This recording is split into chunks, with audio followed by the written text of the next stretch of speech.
Merci également pour cette invitation. Voilà, Je vous... Ouais. je rappelle simplement un hérisson. Oui, c'est un hérisson, alors excusez-moi. Hop.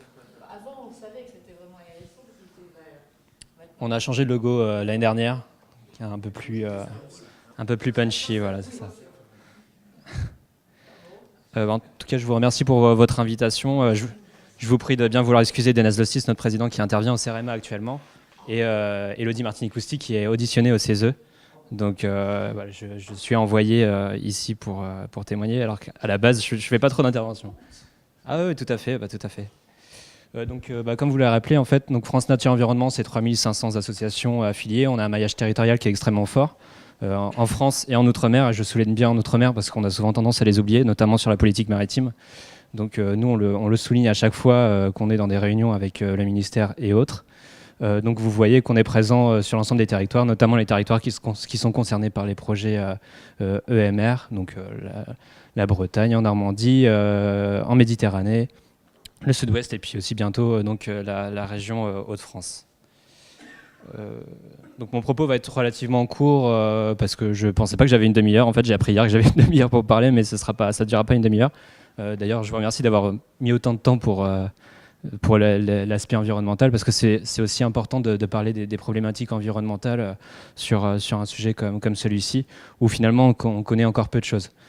Donc, France Nature Environnement a une position favorable aux EMR, parce que tout simplement, on est pour une énergie qui est décarbonée, donc on s'oppose à l'énergie fossile, on s'oppose à l'énergie nucléaire, donc il faut bien trouver des solutions. Une des solutions, bien sûr, c'est faire des économies d'énergie, mais ça ne suffit pas, donc il faut aussi savoir produire de l'énergie autrement. Donc les EMR participent à la transition énergétique, et ça, c'est un message essentiel qu'il faut aussi savoir rappeler, je pense. Les porteurs de projets doivent savoir rappeler ce message aussi auprès des associations, mais aussi des pêcheurs et aux premiers opposants à ces projets, parce que à notre goût, en tout cas, c'est pas assez rappelé. Lorsqu'il y a un projet qui est porté, on ne met pas assez en avant que ce projet participe à la transition énergétique. Et nous, on le constate parce qu'on travaille avec des porteurs de projets, notamment RTE et puis Éolienne en mer. On constate que quand on va sur le terrain et qu'on favorise, qu'on participe à l'implication des associations, qu'on favorise l'application des associations sur les projets, on fait toujours une parenthèse sur la transition énergétique, et on pense qu'elle est essentielle parce que souvent on oublie les messages, on oublie les messages sur ces projets. Donc je l'ai mis ici et je pense que c'est essentiel. Pour FNE, donc, on a un plaidoyer qui est favorable donc, aux EMR, mais bien sûr, ça n'engage pas à faire n'importe quoi et n'importe où et n'importe comment. Donc on est extrêmement attentif sur les projets. Donc comme on a un maillage extrêmement fort, vous pouvez être sûr que sur chaque projet, il y a une association qui va être impliquée sur le projet en question.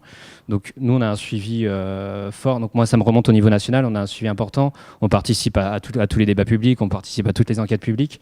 Donc, et il se trouve que c'est vrai, dans le mouvement, parfois, il y a des associations qui s'opposent aux projets parce que ce sont des projets de territoire, parce qu'il y a des impacts sur les paysages, il y a des impacts sur la biodiversité. Donc, de la même manière, je pense que c'est aussi extrêmement utile, et ça c'est un retour d'expérience, d'impliquer les associations en amont et pas seulement dans le cadre législatif qui est prévu par la loi, c'est-à-dire les débats publics, les enquêtes publiques. Il faut savoir aussi organiser d'autres réunions de concertation. C'est le cas parfois, mais pas tout le temps. Donc les EMR, de manière générale, sont développés dans des espaces relativement mal connus, ça c'est vrai. C'est Lucienne qui le dit. On connaît aujourd'hui que 10%, enfin on estime qu'on connaît aujourd'hui que 10% des écosystèmes marins à ce jour. Donc ça veut dire que quand on va faire un projet EMR, bien sûr on va détruire des habitats, ça on en a tous conscience, mais aussi on va probablement aussi détruire des habitats qu'on ne connaît pas encore. Au niveau des études d'impact, nous on a aussi, là je fais un contexte général, au niveau des études d'impact, on a un positionnement, on se positionne pour que l'État fasse les études d'impact, pour que justement le porteur de projet ne soit pas jugé parti.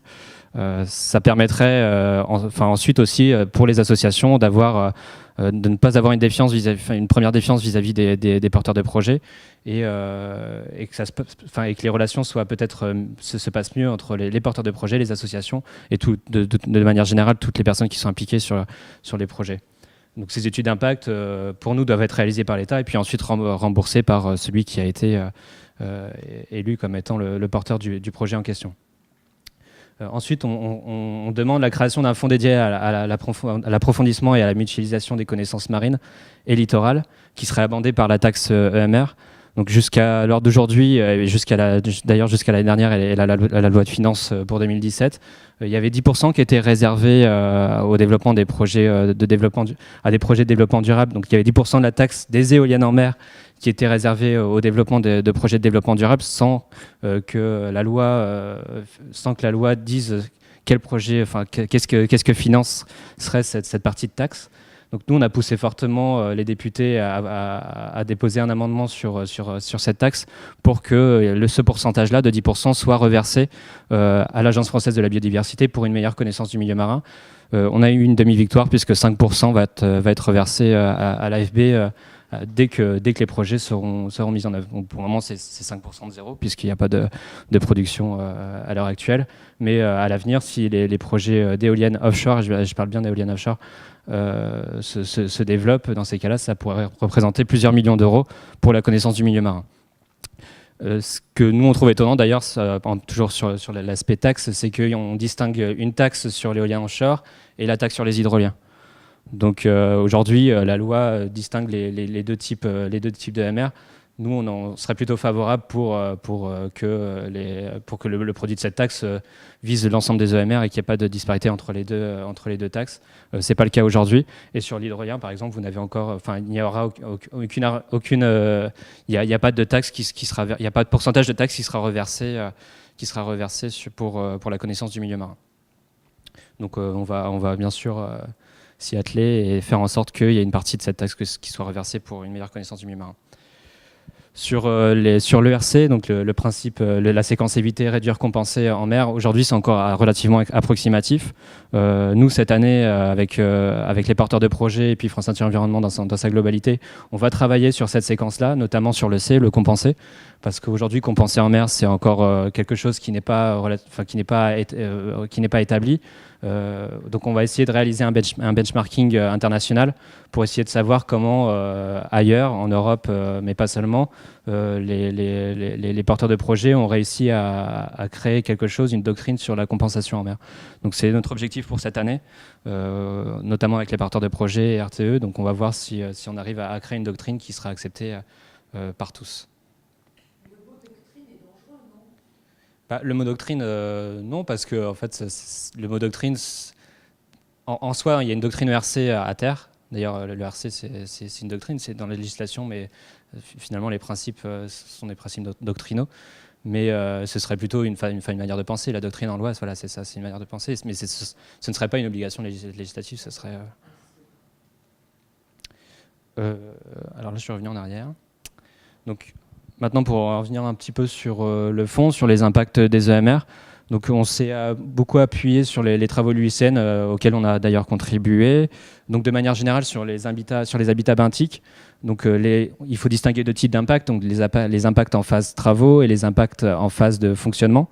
Donc en phase travaux, les EMR induisent la destruction d'habitats et d'espèces, mais de façon relativement localisée spatialement.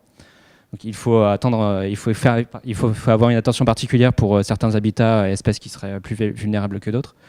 Concernant la partie fonctionnement, ça peut entraîner des modifications des habitats et des communautés benthiques, un changement de flore et de faune et autour des structures avec un impact écologique qui reste quand même extrêmement local. Pour les habitats pélagiques, en phase de travaux et de fonctionnement, ça entraînerait une modification de la qualité de l'habitat, avec une remise en suspension, donc une turbidité et des polluants en suspension. Et l'étude de la pollution métallique par les structures en mer conclut actuellement à ce qu'il n'y ait aucun impact écologique mis en évidence. Mais ça, de toute façon, on aura un retour d'expérience lorsque les projets seront établis. Nous, on va mettre beaucoup l'accent cette année aussi sur le bruit.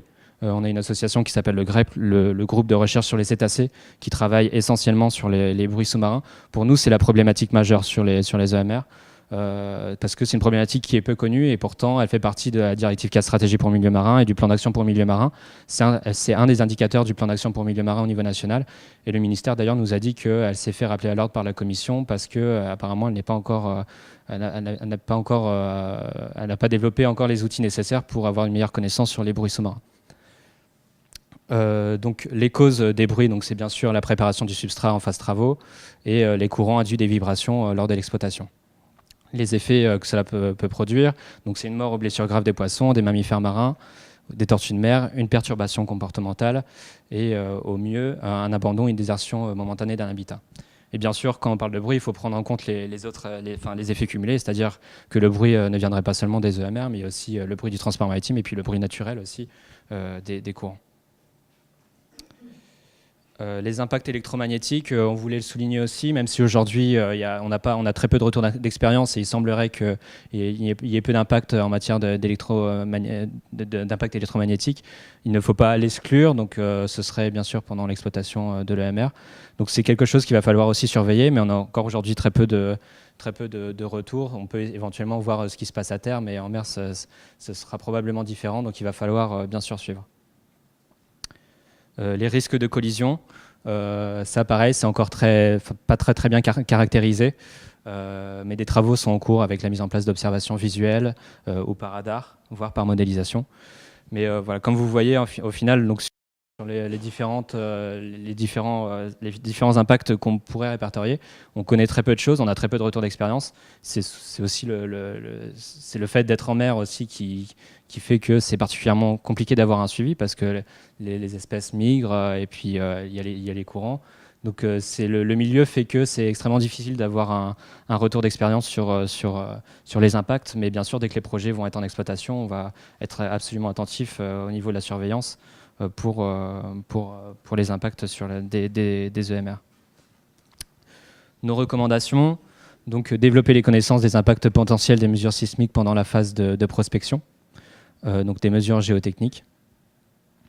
Prendre en compte la fréquentation de l'habitat et des schémas de migration des espèces sensibles lors de la construction d'un parc EMR. Ça, c'est relativement bien pris en compte par les porteurs de projets. En tout cas, nous, sur la partie, Engie et EDF se sont engagés à prendre en compte les migrations des espèces lors de la phase de travaux. Donc, développer et mettre en œuvre systématiquement des techniques trouvées pour réduire les impacts sonores. Donc là, à l'heure actuelle, on parle de rideau de bulles. Pour nous, c'est pas suffisant. Donc il va falloir essayer de trouver d'autres techniques. Assurer une surveillance visuelle et acoustique des zones de travaux pendant chaque opération. Donc ça, pareil, c'est assez ancré aussi dans les têtes des porteurs de projets. Et développer et mettre en œuvre les méthodes existantes pour atténuer le risque de suspension des sédiments. Ça, c'est la remise en suspension des sédiments. Ça, c'est encore quelque chose qu'il va falloir développer. Alors, je sais qu'il y a beaucoup de programmes de recherche qui sont en cours de développement sur tous ces sujets-là. Donc, nous, on suit particulièrement ces programmes de recherche. On essaie d'y contribuer aussi sur certains. Mais voilà, pour conclure, en tout cas, mon propos, c'est que voilà, on connaît très peu de choses du milieu marin. Les impacts, c'est difficile de les juger aujourd'hui parce qu'on n'a pas de retour d'expérience. Et on a très peu de retour d'expérience d'ailleurs sur ce qui se passe à l'international. Donc notre objectif cette année, c'est de travailler à la fois sur le bruit et sur la séquence versée, savoir comment les autres pays travaillent, savoir comment les autres pays compensent en mer et essayer de voir comment on pourrait réduire les impacts, même si bien sûr, comme je le rappelle, nous on est bien sûr favorable pour développer ces énergies marines renouvelables. Parce que finalement, si on veut une énergie décarbonée, il faut trouver des solutions et ça fait partie des solutions. Voilà.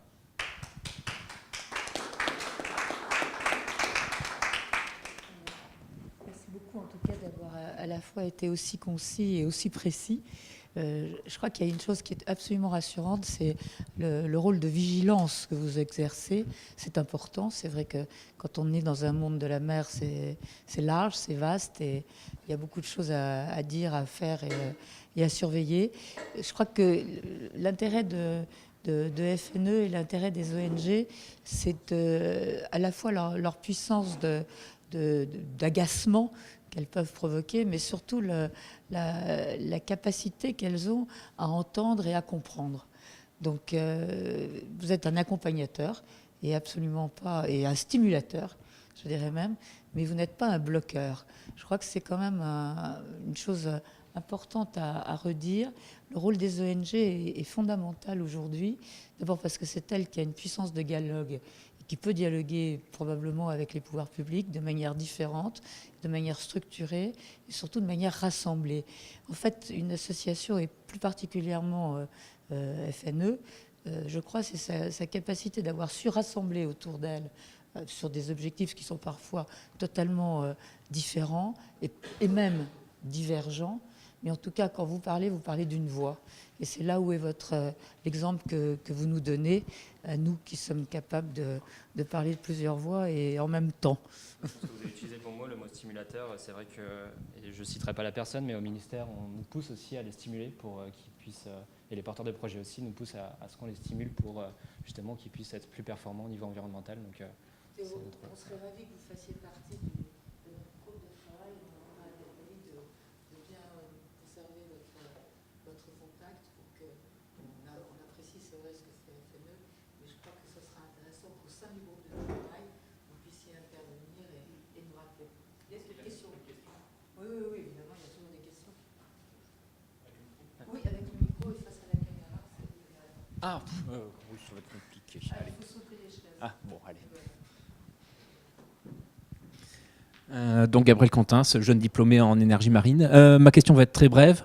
Les projets de Sabella dans le Fromveur et de DCNS donc à Paimpol-Bréhat prévoient, si je ne me trompe pas, d'instrumenter les machines, faire des mesures, des relevés et notamment une observation des impacts environnementaux. Est-ce que vous avez des retours ou est-ce que vous savez quand est-ce qu'on va avoir des retours et sous quelle forme et est-ce que l'information sera disponible largement?